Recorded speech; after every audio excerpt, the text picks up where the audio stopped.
Okay. Call this meeting of the Alexander County Board of Commissioners to order. And tonight, as we have done in the past, we have two distinguished individuals. Dennis Waller is the forest ranger, and Brad Gates, who works for the county with safety and maintenance and code enforcement. Dennis will lead us in the invocation, and Brad will lead us in the Pledge of Allegiance. Before, and gentlemen, you can come on up to the microphone if you would, and all rise. I do have one thing. Since we last met, we lost a former commissioner, a teacher, a friend, Harold Odom. Harold Odom enjoyed the job of commissioner, but when you looked around Alexander County from the time he started teaching at Stony Point till he retired from Alexander Central, Harold touched a lot of families, a lot of individuals through his teaching, and more especially his coaching. He enjoyed, now I know he coached basketball and so on, but I think his real love was coaching baseball. And he touched a lot of people through his efforts. And I'd like for us to remember Harold's family tonight as we bow. Let's keep them in their prayers, because we've all lost a good friend. They've lost a husband and a good father, a grandfather. So let's remember the Odom family. Let's pray. Gracious Father, Lord, I come to you this evening, Father, to just thank you, Father, for all your wonderful blessings. Lord, you just bless us exceedingly and abundantly, above and beyond all that we can ask or think. Father, you just bless us so much, and we know, Father, that we put to the forefront our problems more than our blessings. And I pray, Lord, that you'd just give us peace and give us time out from our busy schedules to sit back and enjoy and admire, Father, what you bless us with, and that we may learn to count our blessings and not our problems. Father, I lift up our leaders to you this evening, both here in our community, our state, and our nation. Father, I pray that you give them wisdom in all the decisions that they make. Father, give them a servant attitude and allow them to be good stewards of what they're entrusted with. Most of all, Father, I pray that they'd be men and women of character, and that they'd never grow weary of doing what's right. Father, I'd also like to take this time out to pray for the victims of the recent storms, and also for the families and friends of those who lost loved ones this past week. Father, I pray that they'd seek you out. And Father, I pray that you'd comfort them as only you can. And it's Jehovah Shalom, the Lord is peace. Father, if it's your will, I just pray that you use us as your humble servants. Allow your light to shine through us so we may draw others to you. For it's your love and your grace that sustain us. In Jesus' name I pray. Amen. Amen.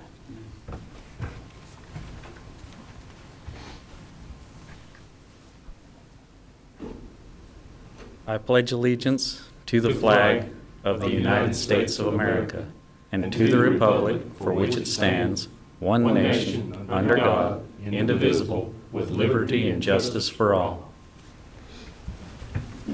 Hey, gentlemen. Brad, before you head back now, we usually give those who are here for the invocation and the pledge an opportunity to tell us a little bit about what you do in the county, and a little bit about the folks you work with. So we'll give you just a few minutes. Okay, I'd love to.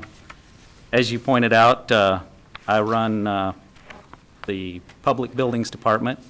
I think currently there's roughly 60 structures in the public buildings at 39 sites throughout the county.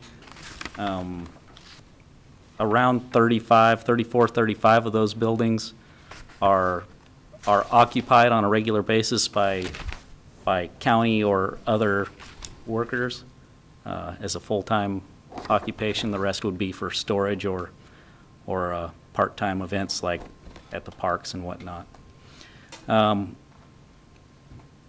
Also, we take care of the grounds. We take care of all the janitorial for the county.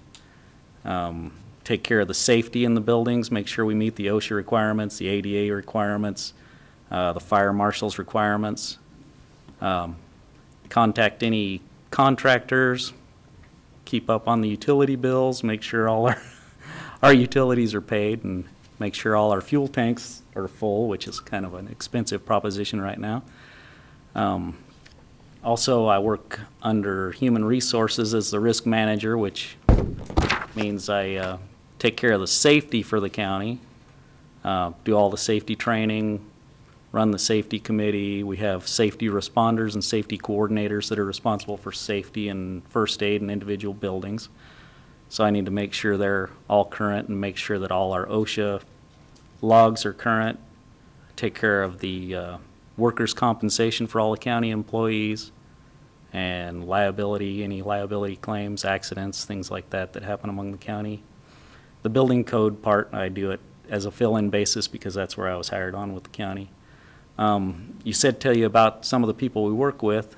The crew that is in the Public Buildings and Grounds Department, they all do a fantastic job, and I'd like to say thank you to them for all that they do. They keep everything running smoothly as best they can with the limited supplies they have, so thanks to them. Anybody have any questions for Brad? Brad, we appreciate you being here, appreciate what you and your folks do, and in the morning tell them thank you. I will. And that's part of the reason we started this, so that county employees could get some recognition for the jobs that sometimes are taken for granted. Thank you. Well, those guys do a lot of things that that I'd hate to have to do on a daily basis, so thank you. Dennis? Of course, you know me, Dennis. Been here for about 11 years now. Amazing how time flies by, but cover everything from fire prevention, fire control, to forest management, inspecting logging sites, water quality control, information, education, emergency disasters we respond to. The list goes on and on. I'll wait until I'm up maybe, and you can have further questions in regards to what I may or may not do. And I believe I gave you a report, the Commissioner's report, yearly report, and if you have that, feel free to ask questions off of that when I come up. But it's always a pleasure to be here. Alexander County is just a great place to live and work, I think, and it's truly a blessing to be here and have this job. And I can honestly say that this is a job that I truly love, and I wake up in the morning looking forward to coming to work and serving the citizens of Alexander County, and it's remarkable. And I recommend to all the students in the grade schools when we do environmental field day, choose a profession you're going to enjoy. Don't necessarily go for the money. It makes all the difference in the world. Thank you. Appreciate it, Dennis. I was shocked when you said 11 years. 11 years already, yeah. Time flies. Yeah, when you're having fun or not, but we're glad you're here. And I was just thinking coming in, Dennis has been here how long? 5. I usually guess low. I was going to say 5, so that meant you'd probably been here 7 or 8. And, thank you for being here tonight. We look forward to your report. Commissioner's report. Does any commissioner have anything you'd like to report on since the last meeting? I'm going to mention something that it's really not county business, but we talk about the federal government and the state government at times. I'm very proud of our military and the action they completed last week, or started a little over a week ago. We criticize, but when you see what men like what the Navy SEALs did, it makes you proud of the service that people provide for this country, and it makes us appreciate, or makes me appreciate a little bit more the freedom that some days I may take for granted. And as Dennis said, most days I get up looking forward to what I do, and I'm thankful for those people who've provided and continue to provide me the freedoms and opportunities. I can complain about my taxes, and I can complain about how the people in Raleigh and Washington waste my money and the things they should be doing to make our country stronger and economically more secure. But I'm thankful that I have the privilege to make those comments. And sometimes we take things for granted, but tonight I'm thankful that we have a military that cares about the freedoms of this country. The agenda was sent in your packet. Is there any additions, modifications, or changes? Move to approve. Motion made. Is there a second? Second. The motion made and second to approve the agenda as presented. Is there any discussion? If not, those in favor signify by raising the right hand. Those opposed, the motion carries unanimously. Public comments. Mary Short has signed up to speak. Mary, if you'd like to come up and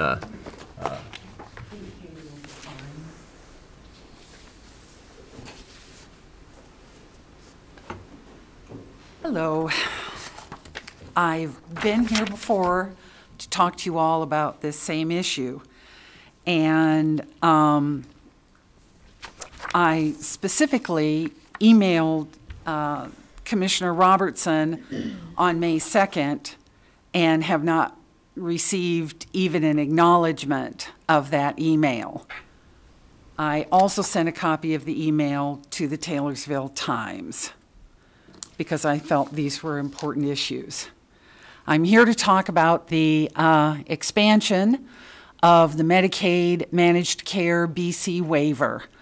I met with Mr. French, and I even provided him with documentation about some of the things he was telling me that he was just plain wrong about.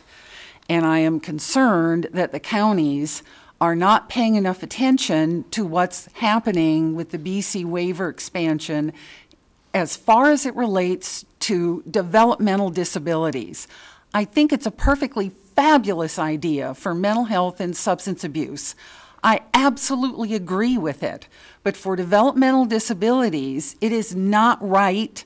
There are only 4 states, including North Carolina, that have tried to manage care for developmental disabilities. The state 4 years ago was going around telling us all, meaning families, that, oh, the tiered waiver system, that's the ticket, that's the solution, tiered waivers. Well, now all of a sudden that's wrong and we're moving to a managed care system? There's something really wrong, and it's not for developmental disabilities. I went to the Piedmont Behavioral Health Care Consumer and Family Advisory Committee meeting last month and got an earful. First of all, the waiver that they are expanding is a completely new set of service definitions. Piedmont hasn't tried these service definitions. Nobody has. It's a completely reworking of the waiver for developmental disabilities. And in fact, in the waiver submission for these new service definitions, the state admits to the Centers for Medicare and Medicaid Services. In aggregate, the state does not anticipate significant changes to the cost of serving the waiver population, but costs have been realigned into the revised service array in Appendix C. The Smoky Mountain Center put in their readiness report how to counter the opposition to the waiver from the DD population. There's something wrong going on here, and I am asking the county commissioners to please get your lobbying group to get some serious answers from the state. My mouth got real dry. That's how angry and worried I am. As a managed care entity, LME entity, your risk contract with the state, the capitated payments, are payment in full. So when you run out of your payments in full, the counties will be responsible. Oh, except I might have had a real point with that, because House Bill 916 now On page 3, they have added language, section, I think it's 1, parentheses E, county governments are not financially liable for overspending or cost overruns associated with an area authority's operation of a Medicaid waiver. This was the proposed bill from May 5th. So when Rick told me that he had been told by the state that the counties wouldn't be liable, when I met with him earlier in the year, he was lying. Otherwise, they wouldn't have put it in the bill.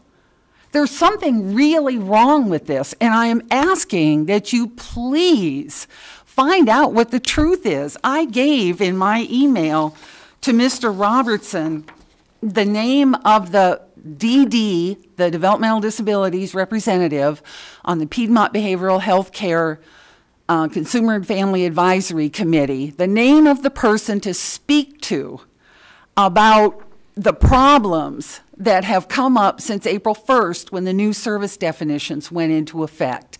Their budgets, those families, the residential providers, their budgets have been cut by 40 to 60%. Steve Tomlinson, the LME, he's like the person below Pam Shipman over there at Piedmont, and Steve Tomlinson had the nerve to say to these people, oh, well, a reduction in budget doesn't mean there'll be a reduction in services. Wow, really? I don't think that's the truth. There's some real serious problems, and I'm asking you all, please. I mean, for the developmental disabilities community, this is going to create a crisis. An alternative family living home is a residential option for my daughter. My daughter is 31 years old. If I fall over dead tomorrow, she's 31, I'm not young, she most likely will go to an alternative family living home rather than the Riddle Center or Murdoch Center. And the reduction in the level of care went from $240 a day to $200 a day.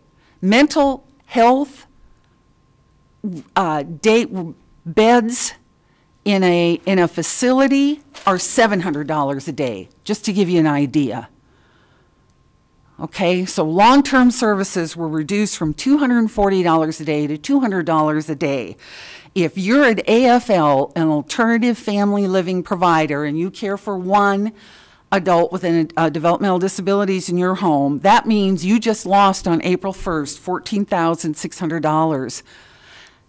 The reason you took that person into your home, the rate of reimbursement had an impact on your decision to do that. Because if you were going to do it out of the goodness of your heart, you wouldn't be applying for reimbursement. So finances, are a consideration that these people make. $14,600 lost. And that's what the Smoky Mountain Center is going after. And I am asking you, there's a question and answer series on the Division of Medical Assistance website, and the LMEs, the local management entities, have been allowed to ask questions of the division, and the division has answered questions.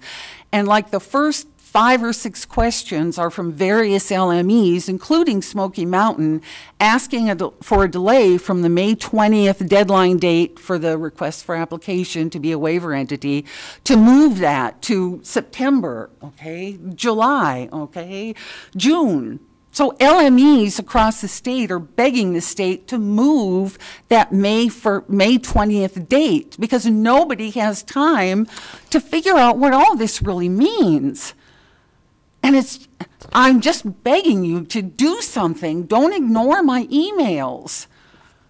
Talk to me. Find out the truth. I'll give you in writing where it says what. I'm not going to just lie to you. Pam Shipman sent a letter to Secretary. She's the CEO of Piedmont. They've been the pilot waiver. She sent some sort of a letter to Secretary Kanzler saying that, 26 of her DD providers have said they want the waiver to go statewide. Well, one of the things that the waiver allows Piedmont to do is to pick who gets to be a provider. So if you don't say, oh yeah, I think it's a great idea, then don't you think Piedmont's going to terminate your contract? There are 232 providers in total that contract with Piedmont. She got 26 to sign a letter saying, yeah, it's a good idea for DD. Disability Rights North Carolina doesn't agree with this. The North Carolina Council on Developmental Disabilities is opposed to this. The ARC of North Carolina is opposed to this. It's not just me running around like crazy trying to stop this from happening to the developmental disabilities population. It's going to be a crisis.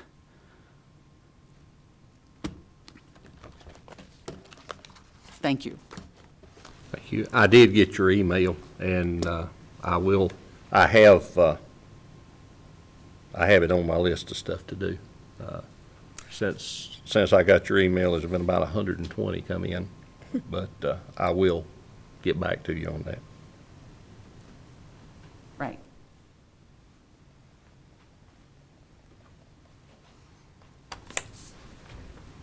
Okay. Is there anyone else in the audience who would like to speak? This is public comment. If not, the second item on the agenda is a public hearing related to Economic Development Incentive Grant for Parian Femmes. David Eisenhower. Thank you, Mr. Chairman. This public hearing is in regard to an application by Parian Femmes for an Economic Development Incentive Grant based on a 60,000 square foot expansion and the addition of new equipment resulting in a tax valuation increase of $10,044,606 and the creation of 15 new jobs which pay 130% of the county's average weekly wage. This project qualifies for a Level 4 grant over a 6-year period, which equals 100% of property taxes generated by the new investment, minus 5% for the EDC administration, resulting in a 95% net grant for the company. There is a joint economic development agreement between the company and Alexander County which outlines all the responsibilities of each party. And I would ask that following the public hearing and any comments and any questions I might answer for you, that the board consider approving this economic development grant agreement. And Mr. David, Chairman. could you kind of rewind the tape a little bit? Yes, sir. How many jobs did you say would be created? 15 new jobs as a result of this grant. Okay. At 130% of 130% of the county average weekly wage, yes, sir. With the 15, how many jobs do they currently have, David? Before the grant, 30. Okay, and that was the original scope when they moved to. Well, actually, the original grant was for 25, but they actually created 30. Okay. So now they're adding another 15, minimum of another 15. Are there any other questions? Will these people be Alexander County people? Well, ma'am, we leave that up to the company. We don't require that as part of the grant application, or the grant agreement does not specify specifically that the new employees be Alexander County residents. Okay. Any other questions, comments? Anybody in the audience with any questions? David, what was their original investment? For the initial plant, it was about $10 million also. So basically, they've more than doubled the value and the size of the plant. And as far as I know right now, this is one of the things that we did to keep them to stay here, because they were talking about maybe building that plant in Utah or Yes, sir. one other place, and I don't remember what it was. Well, I don't recall off the top of my head either, but Me you're right. either. The purpose of this was to encourage this expansion in Alexander In our county, County. that's exactly right. Rather than the other locations which they were considering at the time. Now, they have been happy with Alexander County since, Oh, yes. since they started. They've been thrilled to death. And I'm glad they increased their sales so they could expand here. Yes, sir. It's been a great project overall. Are there any other questions or comments? I've got one more, and it kind of follows Commissioner Moose's question. Are there any special skills required for the workers there that the unemployed population or the worker population in Alexander County, is there any reason why they couldn't perform these jobs? Generally, no. If Paragon Films is willing to train somebody and the employee has the capability to be trained, I'm confident that Paragon Films is not, they're not excluding Alexander County residents by any means. No, I'm not. And I'm not suggesting that's what you're saying, but I'm just pointing out that Paragon Films sees the value of hiring Alexander County residents, and I'm confident that when they can, they do so. When they first came to Alexander County, before they came, when they were in the process of upfitting the building, they took their initial hiring at this facility. They took a group of them to Oklahoma for training, and I don't remember, it was several weeks they were out there. And now they have a workforce that has been trained, so they have the capabilities here, I think, to train the employees they hire, which they didn't when they first came to Alexander County. Correct. And when they first came, they had, most of their higher management was, say, here from Oklahoma, but that has changed in the last, Right. during the last few years too. Yeah, because when they first opened up, I think it was something like 10 or 12 employees they took out to Oklahoma and stayed for like, I don't remember how many weeks it was. And there's a lot of people from Alexander County, I do remember that. Right. And I know that the one statement they made when we had the grand opening in ribbon cutting when the first opened up, they were extremely pleased with the workforce of the citizens of Alexander County. And they've always bragged on that. So that tells me a lot about how they feel about the citizens and the workforce here in the county. One more question. They would advertise these vacant or open positions via the Employment Security Commission in Alexander County? They have. In fact, Commissioner Jennings, these positions have already been filled. Our grant program operates after the fact, okay, so that we know that they've already fulfilled their pledge to Alexander County. So they have already invested the $10 million, and they have already created the 15 jobs in this particular case. Okay. And our homegrown business and industry is the backbone of what we do.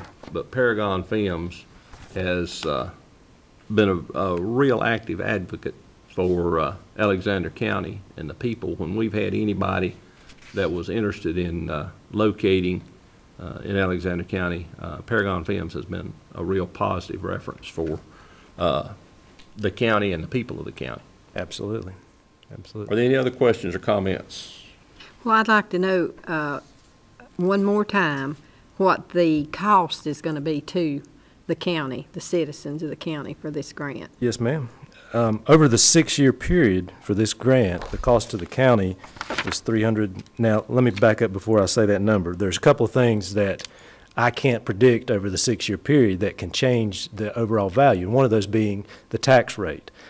All I can do at this point is give you an estimate over the next 6 years by using the current tax rate. So, you know, if the tax rate changes, then this number changes. The one thing that does not change over the 6-year period is the percentage that they'll net, which is 95%. But if we take the $10 million investment and we assume that over the 6-year period that in each of those years there'll be a 5% depreciation in equipment, because a lot of this value is equipment, machinery and equipment. So we assume a certain level of depreciation each year. And if we assume that the tax rate stays at the current level, then the 6-year cost is $321,000 to the county.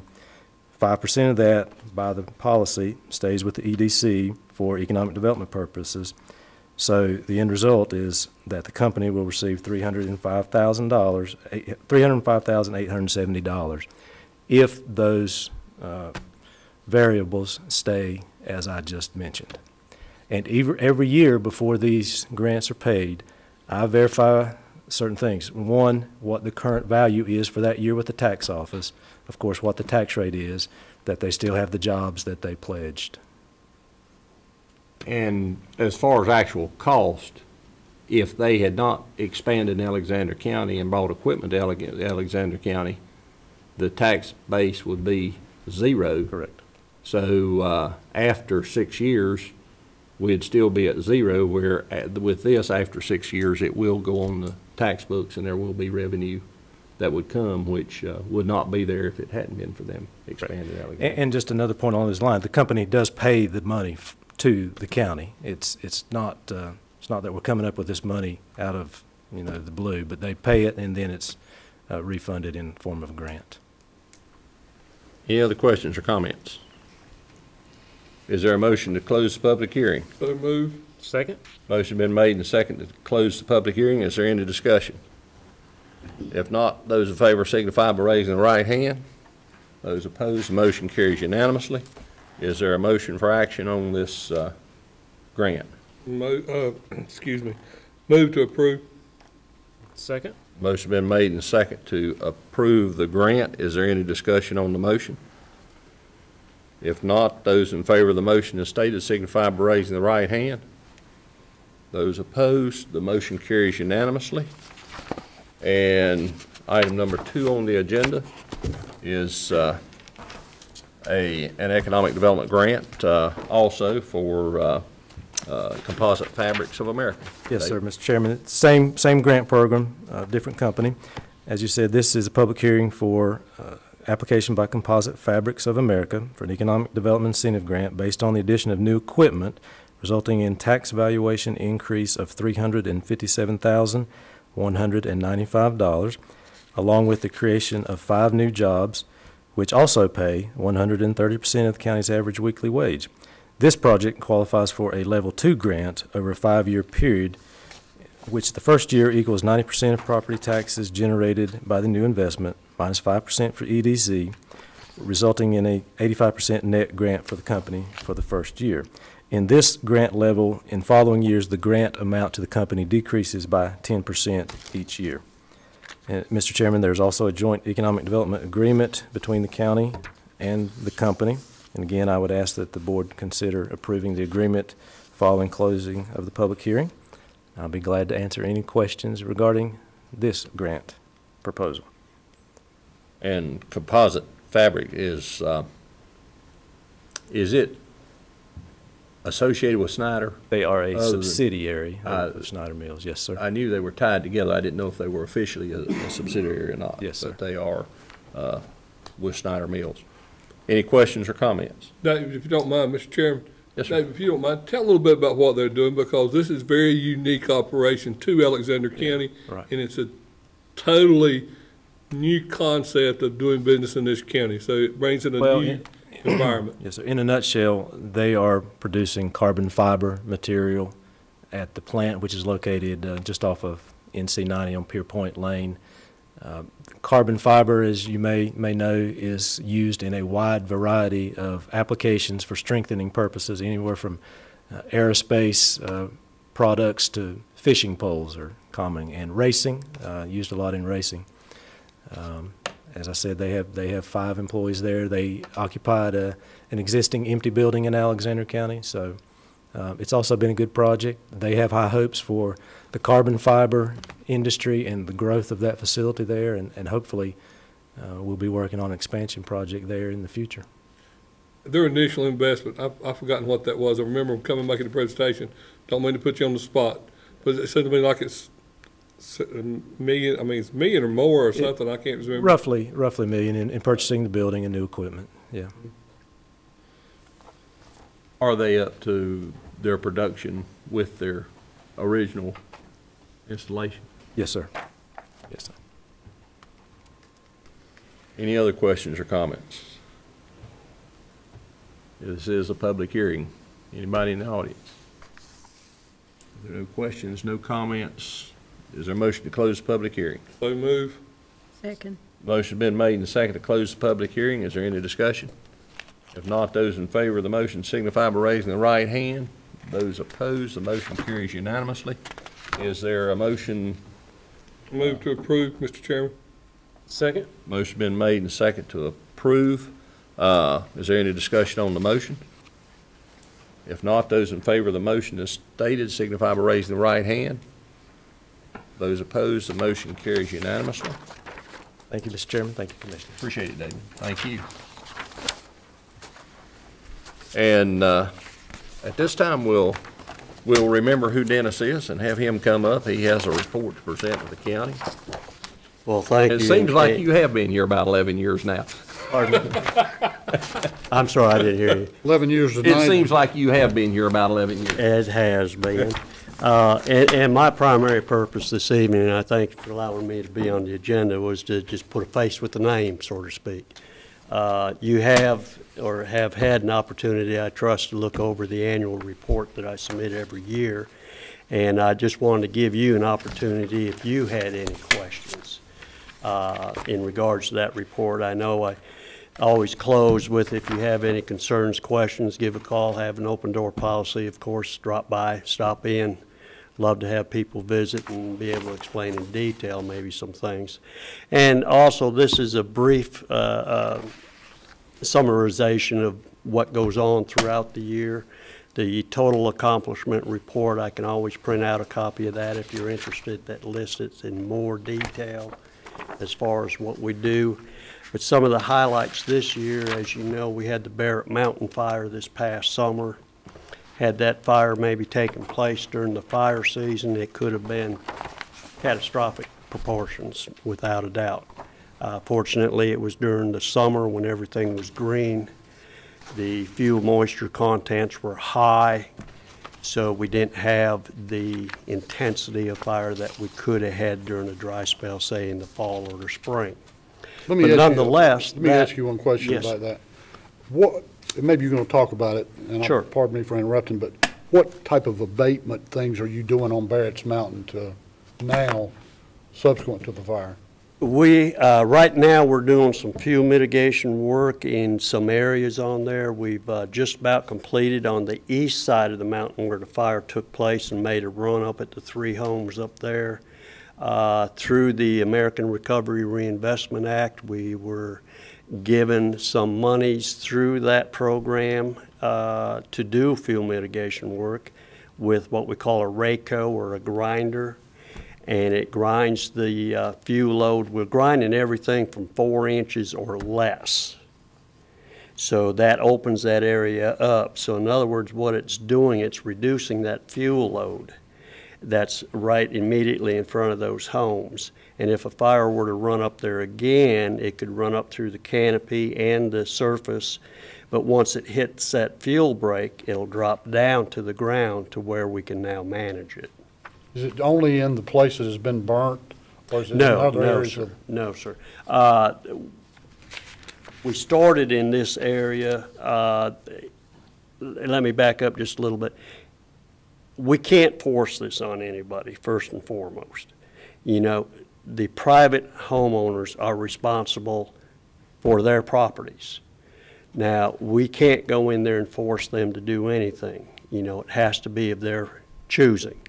Now, fortunately, we have the funding through the ARRA to do this type of work, and we have people on board. That fire this summer raised public awareness significantly. And therefore, we have some people that are very interested in doing some fuel mitigation work, which is reducing the threat of wildfire to their homes. And that's what it's all about. So therefore, these people were real enthusiastic about getting on board and doing some fuel mitigation work. So we started with those 3 homes that were in the path. We're also going to go down Harrelson Ridge Road, hopefully, and do the same all the way parallel with the road on the south side. And on the east side at the end of Boyd Fox Lane, we're preparing to go ahead and make a little turn around the end of that road as well. So we've got these people on board and they're interested.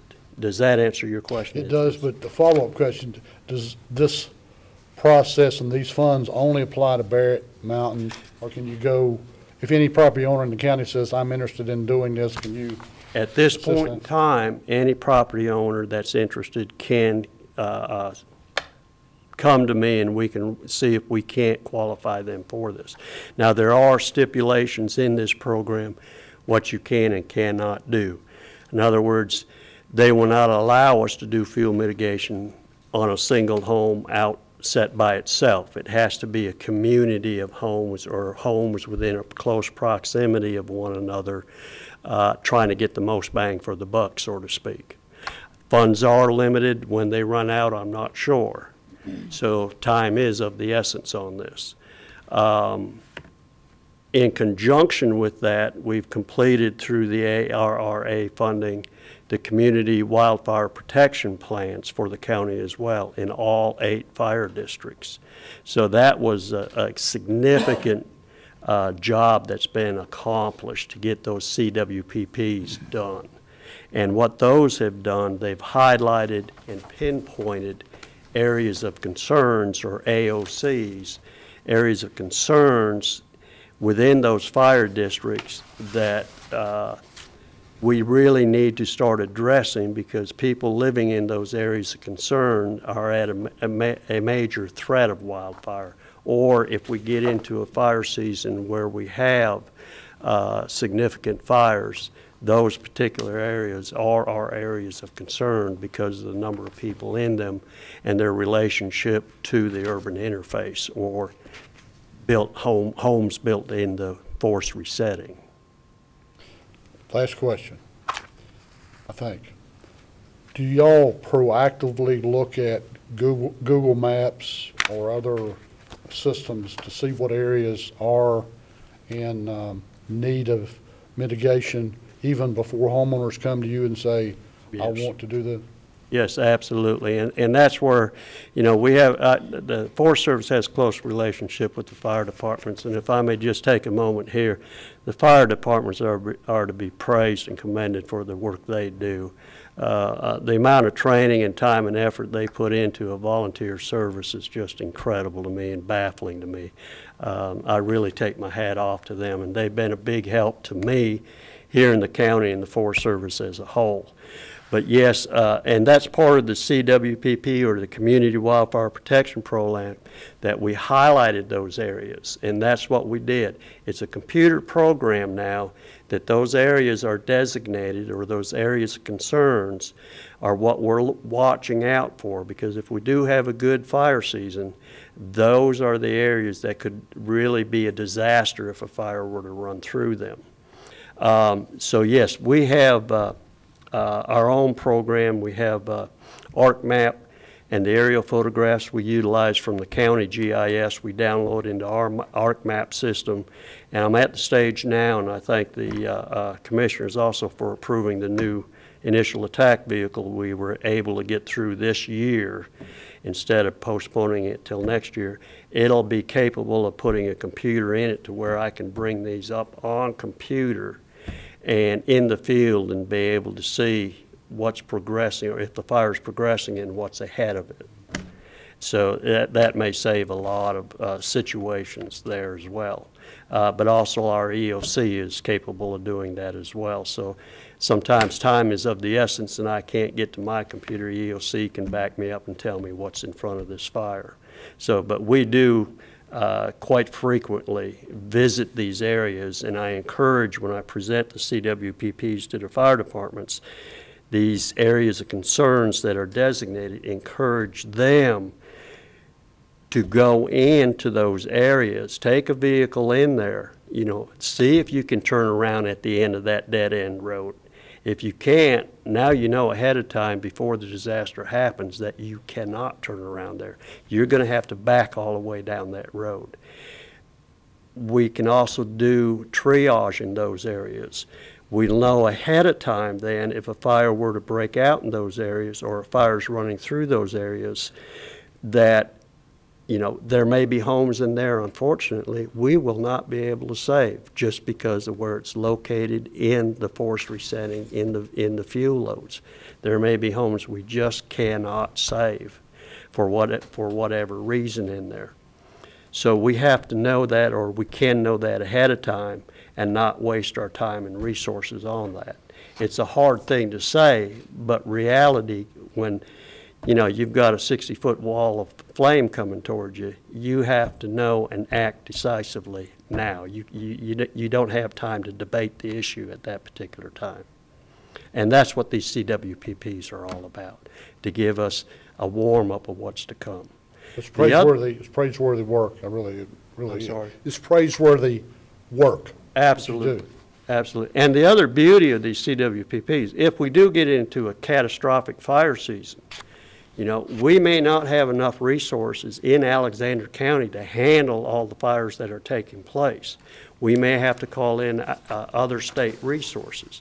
Now, we have incident management teams out of our district in Lenoir, out of our region in Asheville, and out of our CO in Raleigh. So we can draw incident management teams out of these areas if we need them.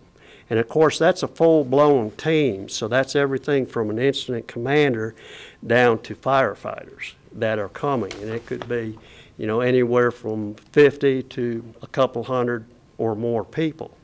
And the beauty of these CWPPs, this pre-planning, we can turn that right over to the incident commander, and he's got a plethora of information right in front of him that he doesn't have to go digging for or researching. It's already done, it's right in front of him. So it was a well worth effort to get accomplished.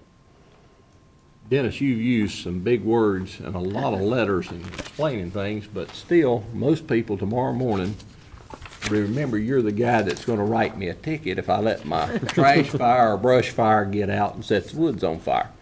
And I noticed in looking through your information, talk about some of the things you do other than fire planning. I know that you will meet with civic clubs, organization club people to inform them. You've already talked about meeting and working with the fire departments. Right. Recap a little bit of your availability for things and the things you do other than just when it's a fire scene. Yeah, unfortunately, you're correct too. When anybody sees me or the Forest Service, they think fire. And that is, you know, it's a fairly big part of our job, but it's not the biggest part or the whole of the job.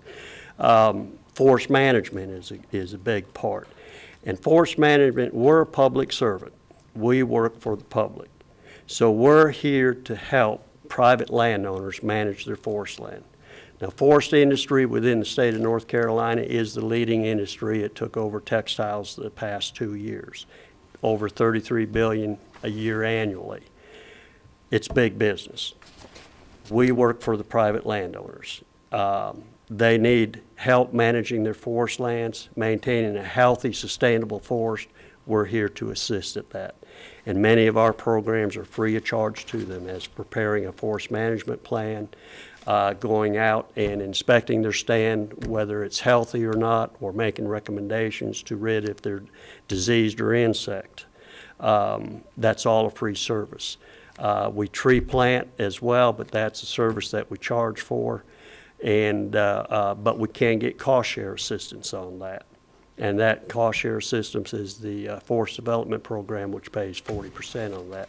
And this past year, each year I've been here, we've exceeded our forest management goals each and every year. And it's amazing with the state budget crisis that we've been doing so much more with so much less. And I'm sure there's other people in the same situation.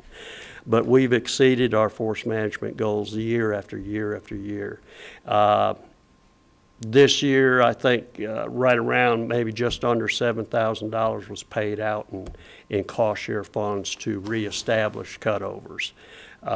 We don't capture all the total establishment. There's a lot of logging that goes on in the county.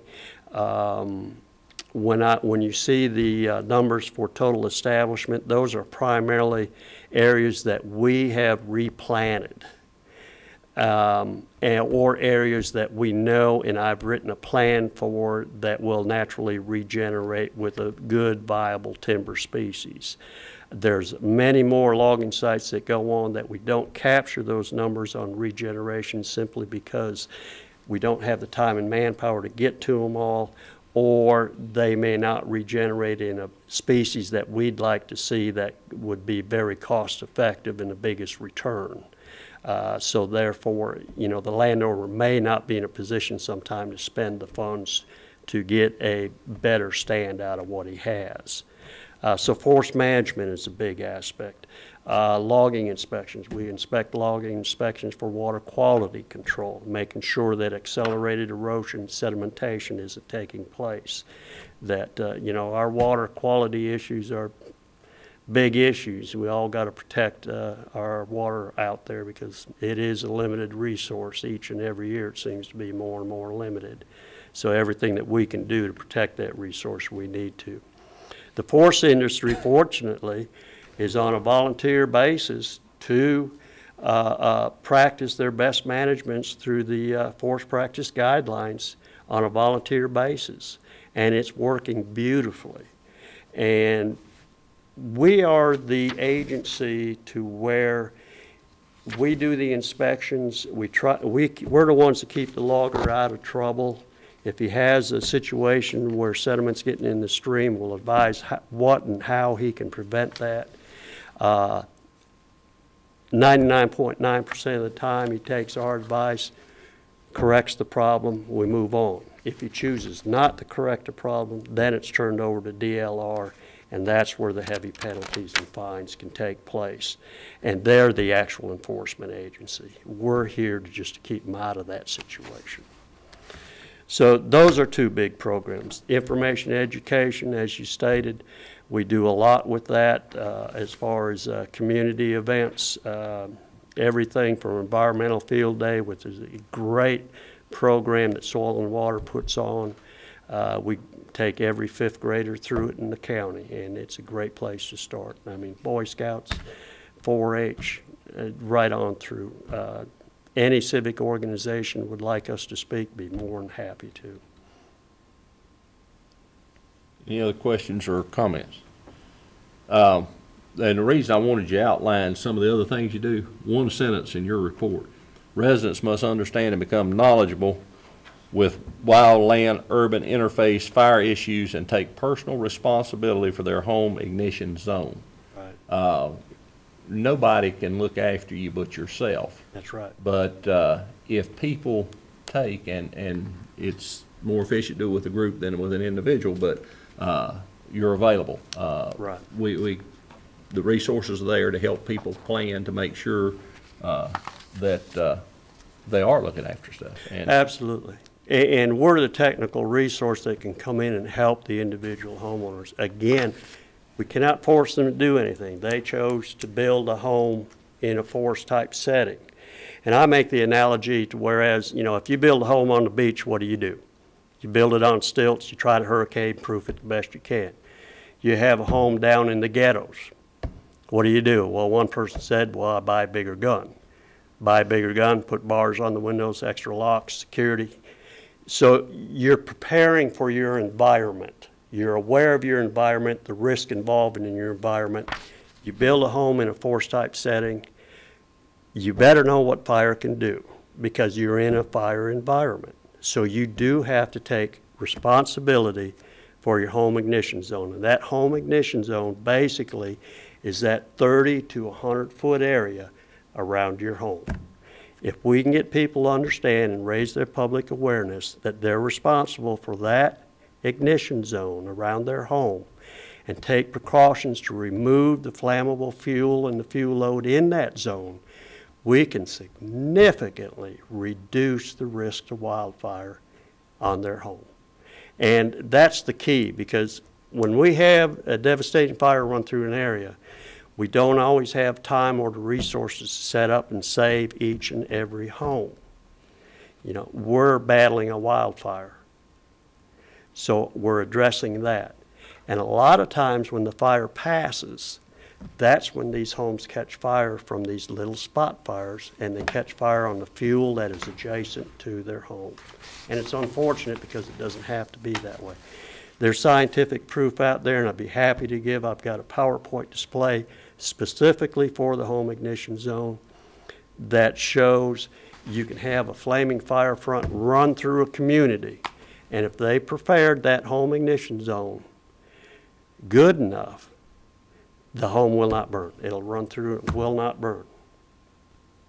So it is possible to have a significant wildfire run through a community and not have the community have a disastrous loss.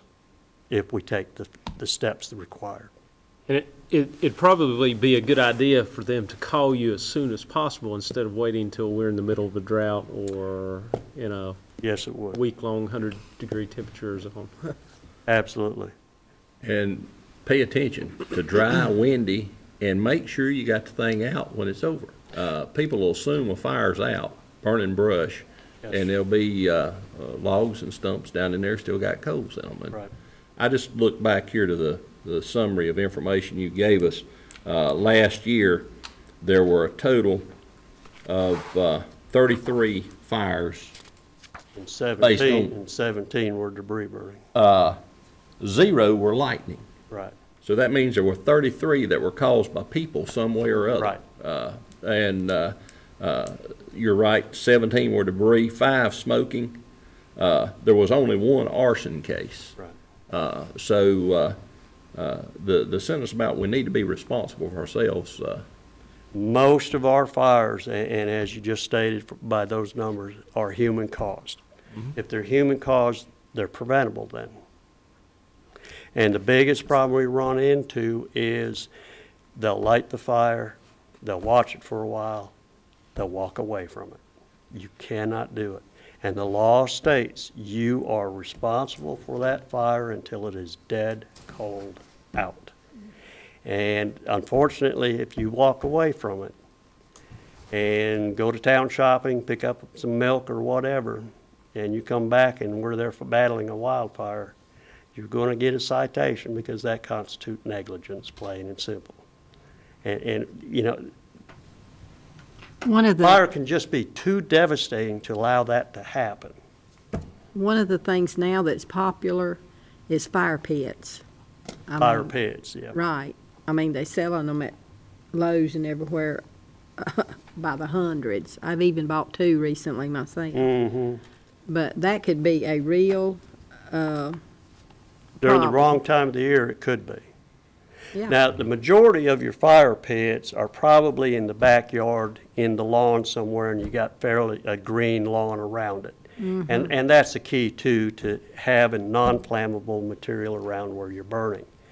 But unfortunately, and we see it to this day, and burning garbage has been outlawed for over 20 years now, you see the burn barrel on the edge of the lawn, on the edge of the forest. The worst place it could be. Burn your trash, walk away from it. But it's not close to my house. But it's not I put it behind brush where you couldn't see it. And you don't have to smell the smoke. I don't have one, but I was thinking that as a statement, okay? Any other Exactly. questions? Well, I just wanted to mention one other thing. We were talking about, fires and land clearing. Had cleared some land a couple years ago, and we'd pushed up stumps and some things and burned it. And this was in the middle of winter. Well, along about July or August, I was going to say, yeah. it popped up and caught on fire again because we had, it'd been rained on, snowed on, everything else. But those stumps will burn for months and months and months. Absolutely. It didn't cause a problem, but, if it had been in a different setting or I hadn't caught it quick enough, then Right. it could have. I've seen a lot, and I've seen stove ash go in plastic pails set on a wood deck. I've seen, debris piles burned on stumps to get rid of stumps, and then it sits there for weeks, but it has just enough oxygen to follow that dead root way over 50 feet where the root surface is, and then fresh leaves, and we're off and going again. So, it's amazing. That fire has to be dead cold out. Put your hand to it and touch it. If you can touch it, it's cold out, you're good to go. But if it's warm, you better stir that ash and put some water on it and put it out. This is not analogous to what I'm about to say to what you do, but I had the occasion to be in Yellowstone the year after the fire storms they had out there many years ago.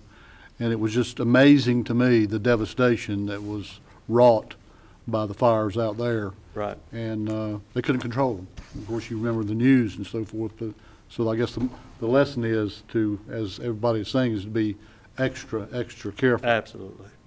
And the thing, we're not immune from what, fires we see out west. We see most of the big fires out west. We're not immune from that in North Carolina. And North Carolina is ranked, I believe it's 5th now, with acreage in the urban interface and 2nd with homes in the urban interface. We've got a serious situation here. And all we need is the right fire season, and we can have devastation after devastation. And with the, unfortunately, with the current budget situation, resources are limited. And that was one thing I was going to mention as well. We no longer have the CL-215. That was sold. We do have 5 helicopters, but it's my understanding we only have 2 helicopter pilots at this time. So our resources are dwindling. And also, if we have a devastating fire season, those resources, even if we were at full capacity, if we're burning here, the rest of the state is burning as well. And those resources are going to be prioritized, and we may or may not be able to get resources. And that's where the relationship with the volunteer fire departments come in so well to cross-train from structure fire to wildland fire as well. And the volunteers have been just super in that regard. The CL-215, was that the tanker plane that Yes, was at sir. Hickory Airport? Yes. The Super Scooper. Yeah. Yeah. That's been sitting on the tarmac in Hickory for the past Long time. couple of years, Yeah. unfortunately. And people are impressed with that, but they need to be impressed if they want to really see what it's like. Put an Indian pack on and go out there and fight it with one of them, or get in a rake line. That's tough. And you'd be surprised how big some of these mountains around here are if you've got a water pack on your back. Absolutely. Trying to make it work. Well, not only that, even if you didn't have the Indian pack, just hiking in the water to supply yourself with, and just to rake a hand line around the fire, that's enough physical activity in itself. One other thing I'd like to mention, the Conklin and Detector report on our aviation situation in the state. They also recommended, and I understand, that we now have 9 air bases for the Forest Service aircraft or aviation. They're cutting down that to 3. Where will those be located? Not exactly sure at this time. I'm hoping they maintain something in the Hickory area, if not Hickory Airport, the Hickory area. Well, now, when they were talking about doing away with the tanker plane, they were moving everything east, weren't they? Well, yes and Wasn't that the no. plan one time? No, because I believe Kinston was going to be on the chopping block as well. I'm not exactly sure, and I'm having a difficult time keeping up with this. And without the budget being passed as of yet, nothing's definitive, is the way I understand it. But it does sound like the 9 bases are going to be cut down to 3. And several years ago, when it was being talked about, originally talked about, I was thinking like they were moving maybe to Greensboro, Raleigh, with the saying we can shift them west if we need them west. And there was, I think most of the western counties took exception to that logic, but I don't know what took place after that. Yeah. Yeah, it's unfortunate because the mountain counties fight fire a whole lot different than the eastern counties do. And aircraft is a vital resource for us. Bulldozers are a vital resource for us. The bridge program is a vital resource for us. And unfortunately, to me in any case, it appears that the resources in the mountains are getting cut more so. And I don't know how many fire seasons we can get by, squeak through without having some good resources to back us up. One other program that we're involved with and administer is the Federal Excess Property Program. And we were able to get Hidden Night a 1.5 deuce, and they're converting it into a tanker. We got them, I believe it was a 97, 98 1.5 deuce. We got them a 600-gallon aluminum tank, and we also got them a brand new, still in the crate, 30 horsepower diesel pump to go on that apparatus. So we're trying to beef up the resources here within the county through this program. And I think that's going to be a tremendous resource down the road, because that piece of equipment we'll be able to go off-road through some rugged terrain to where we may need it and something else can't get to, and we can do a hose lay off of that and have a water supply to an isolated fire. Stony Point's little Jeep's a handy tool to have around sometimes too. Stony Point what? Stony Point's little Jeep with a water tank on the back. Yep. Oh, yeah, I mean, Stony Point, you know, you don't have quite the topography. You got more level land over there. The grass fires are more prevalent, and that little thing gets around real nice through the fields and what have you. Dennis, we appreciate your being here tonight and updating us. You got anything else? I think that pretty much wraps it up. I'll just comment on what you started the meeting out with. Was, you know, hats off to our military personnel. Patriotism is one of the things I think the country has been in short supply with these past few years and stuff, and it's good to see that patriotism come back. I think between putting God back into our country and being involved with our country and having patriotism would go a long, long ways to uplift this country once again. But thank you for your time, and again, if I can be of any service or answer any questions, feel free to ask. Appreciate it, Dennis. Thank you. Thank you. Item 5 on the agenda, EMS Week Proclamation. At this time, I recognize Commissioner Larry Yoder. Well, the week of May the 15th through the 21st of 2011 is Emergency Medical Services Week. And when we talk about emergency medical services, it's just not our EMTs and our ambulances and our paramedics that operate these vehicles. It's our fire departments, it's our doctors, our nurses, our EMTs, of course, our firefighters, our educators, our administrators, and all these other folks are involved, the rescue squad, and all these volunteers that give up so much of their time in order to make sure that if something happens to us, that we have a quick response to take care of us and look after us in a time of need. And I'd have to say that here in Alexander County, I know how well-trained they are, I know how efficient they are, and I know how fast they respond. And I would just like to make sure, Mr. Chairman, in making an informative motion, that the week of May 15th through the 21st of 2011 be declared as EMS Week of Proclamation, and that everybody remembers that the theme is EMS, Everyday Heroes, and remind our churches, our civic groups, and those people in the public to take the opportunity to thank those people that are our servants in the emergency medical services field. All right. The motion has been made. Is there a second? Second. The motion has been made and seconded. Is there any discussion? I agree with everything you said, Larry. We sometimes take them for granted, but we've got some of the best volunteers and the best professionals in Alexander County you find anywhere. And we'll not go back. We won't go back, but they're good. Trust me, I know. I've been there. I've used them, and I know of at least 3 of them that are sitting here tonight have been to my house and assisted in making sure that I was transported in a very comfortable position so that I would make it to the hospital on time. So I do appreciate, I'm telling you, they do an outstanding job. They do, and proud of every one of them. Is there any further discussion, comments? Not those in favor of the motion as stated signify by raising the right hand. Those opposed, the motion carries unanimously. And item 6 on the agenda, at this time I recognize Bradley Earp, EMS Director. Kind of go along with what Commissioner Yoder just said. EMS is a system. It works from the first responders all the way to the emergency room doctors and nurses. And our county EMS department, I've been here several years, not as long as my 2 constituents here. But, you know, we do have a professional bunch. We have good first responders in Alexander County. They give all their time to take training, things of that nature. And that's why each year, EMS Week, we want to get the recognition to all the emergency responders in the county. Like Commissioner Yoder, I myself has also been in the back of these ambulances and had these folks take care of, especially Connie here.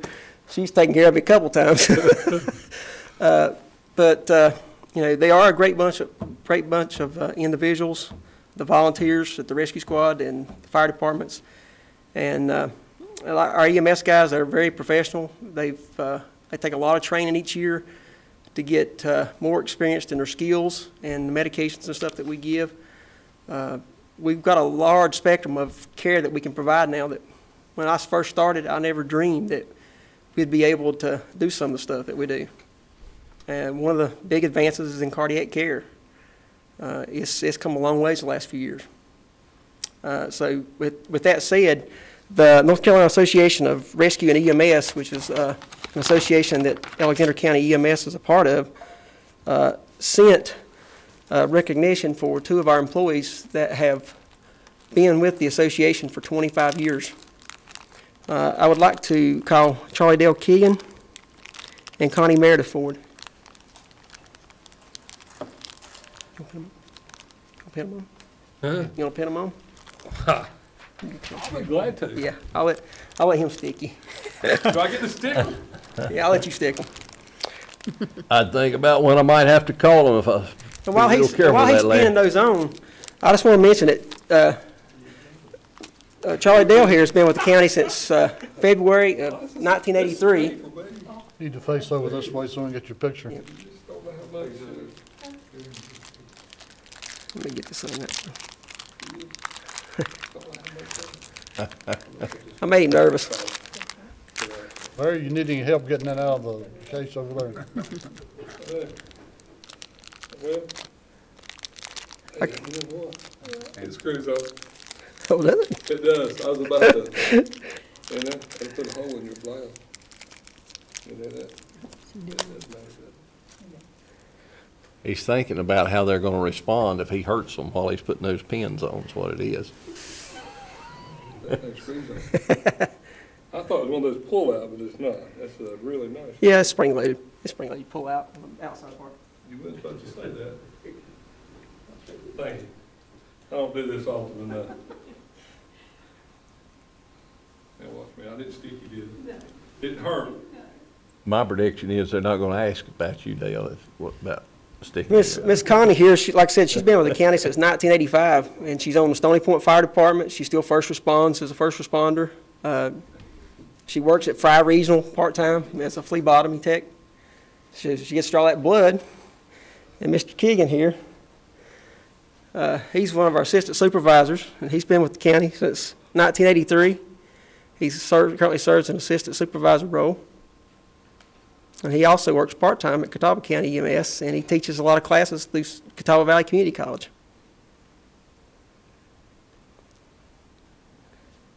And I've worked with both of them and learned a lot of stuff over the years. And I was kind of glad when I got this letter in the mail last week that wanted us to recognize them for 25 years in the association. Did you get a good picture, Micah? Well, we could have them face camera. Let's- I got a minute. Yeah, get in front of the seal there and get one that's, But yeah, out of the way here. Now the whole world knows I can get that spring-loaded thing out. yeah. Well, I would like to be up there with Connie because I feel like she's my daughter. I mean, I've known her since, had her at my house since she was 5 years old. Really? Yeah. Get to how old you are. Yeah, she is real close. How long y'all work with Ken? I've been 25 and a half years. I'm on my 20 That's what I thought. You know. No, we've been friends a long. And it's all right to smile for these pictures, don't worry about that. 1, 2, 3. Let's try one more. See, they'll come over on Santa Maria and Connie come on Mayflower, what they used to say.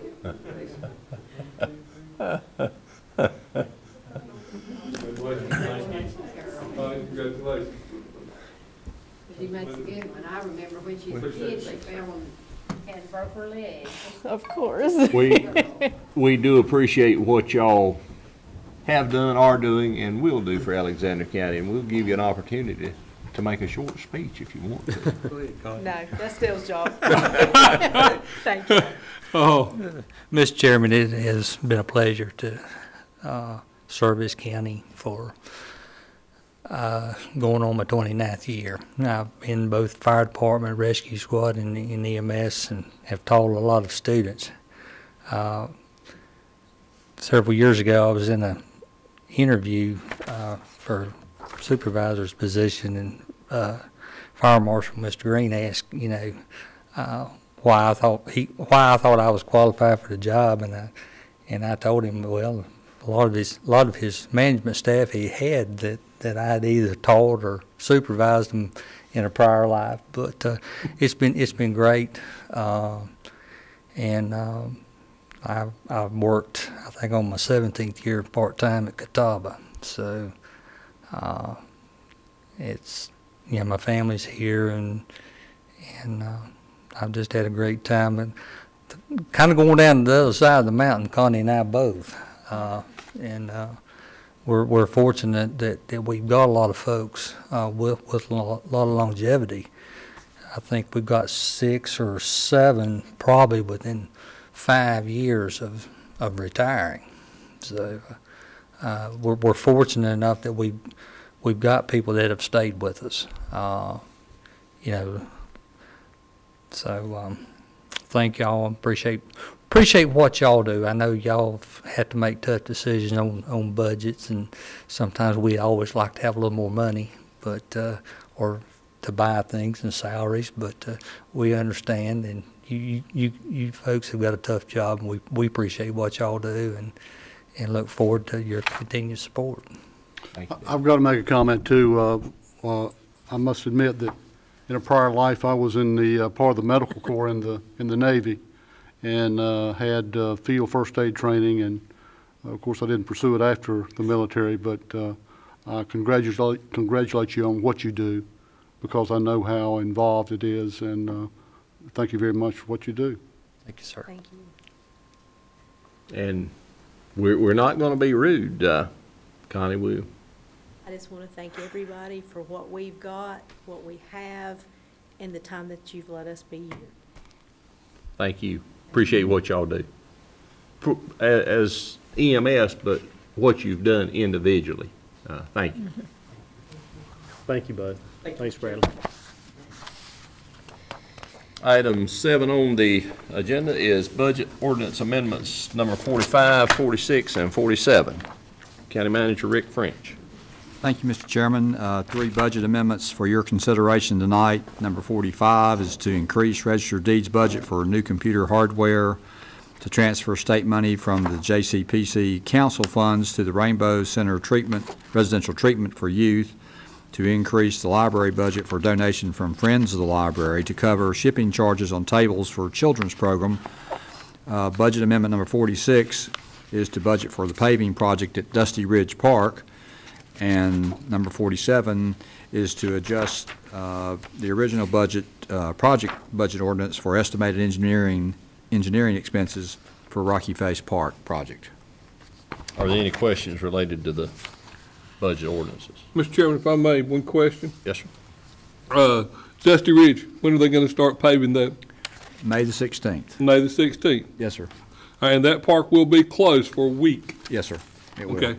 And I just want to make sure everybody's aware of that. That park will be closed the week of May 16th. It'll be locked down, and it's going to be paved, and it's going to look nice, and stay off of it. That's all I ask. That's your tax dollars at work. Stay off the pavement. Yes, Larry. Well, you want to make a motion to approve these? Yes, I'll make a motion to approve. Second. But I'm tickled we're getting that park paved. It's been a long time. And I'm more tickled because I go there constantly. Okay. All right. Is there any discussion? If not, those in favor of the motion as stated signify by raising the right hand. Those opposed, the motion carries unanimously. You did vote for it, didn't you? Oh, yeah. Okay, I just. Yeah. Item 8 on the agenda, other business, county manager report. County Manager Rick French. Thank you again, Mr. Chairman. Just a couple items under my report. As you're all aware, the House budget is out. Several things are troubling. Lottery funds, although they've been increased, we're still well short of the 40% that was as originally was adopted. Looks like the pretrial release program is in trouble. There's a couple of bills to try to change it around, but it's going to be tough. The misdemeanors, which is something that we've talked with our representatives about, is in the House budget. Also, there are programs and reductions in some smaller items that the county will lose. the More at 4 program in the House budget was a 20% reduction. The workman's comp that was in the governor's budget was not in the House budget. The bus replacement, which was in the governor's budget, was not in the House budget, which we're thankful for that. Let's see, and the act that we're Justice Reinvestment Act is where we'll receive the misdemeanors, and that's still in the House budget, so we'll see where that goes, and that'll cost the county about $230,000. And just remind you that we're losing the Golden Leaf money. That'll be $2 million that we'll lose, and there's some other smaller items, but. I'm sorry, Mr. French, but Yes, sir. when you talk about losing the Golden Leaf money, we were in line, and we were next in line to receive a $2 million grant. Is that not correct? As a tier, yes, sir. Yes. And that's all I have unless there's any questions. On the misdemeanors, Rick, we talked about it. There is a proposal to do some reimbursement. I have not seen dollars. Have you seen anything yet as far as the House budget? I haven't. I've talked with the association about it, and the point they're trying to make is that if their dollars pay for it, then let the state keep it, and then pay the counties that want to keep the misdemeanors. Like we've always done with state or federal prison. Right. That's correct. They're talking about increasing court fees to cover that, is that right? That's correct. One thing I did talk to Mr. French about earlier today, the House budget, and I don't know if this will affect us at all or very much, but the House budget is still shifting the misdemeanors. But the Senate Bill 756 is going to do away with the pretrial release program, which may mean there could be even more misdemeanors that we have to house for free. So we need to. The Senate and the House, they don't seem to be talking about that. Pre-trial's county responsibility. We have been able to release them under the where essentially wearing a collar or bond, but they'll shift that. We won't have the opportunity to keep them out of the jailhouse. And I've argued before that the Constitution says you're entitled to a speedy trial, and holding somebody in a county jail 2 years waiting for them to get to a trial is not speedy. Any other comments or questions? Move to approve the county manager's report. Is there a second? Second. Motion been made and second to approve the manager's report. Any discussion? If not, those in favor of the motion signify by raising the right hand. Those opposed, the motion carries unanimously. The consent agenda, are there any comments? Is there a motion to approve? So moved. Is there a second? Second. Motion been made and second to approve the consent agenda. Is there any discussion? If not, those in favor of the motion signify by raising the right hand. Those opposed, the motion carries unanimously. That concludes the agenda. We do have some items that we need to have a closed session regarding per North Carolina General Statute 143-318.11. We will come back to open session solely for the purpose of adjournment. I make a motion that we go into closed session. Second. Motion been made and second. Those in favor of the motion signify by raising the right hand. Those opposed, the motion carries unanimously.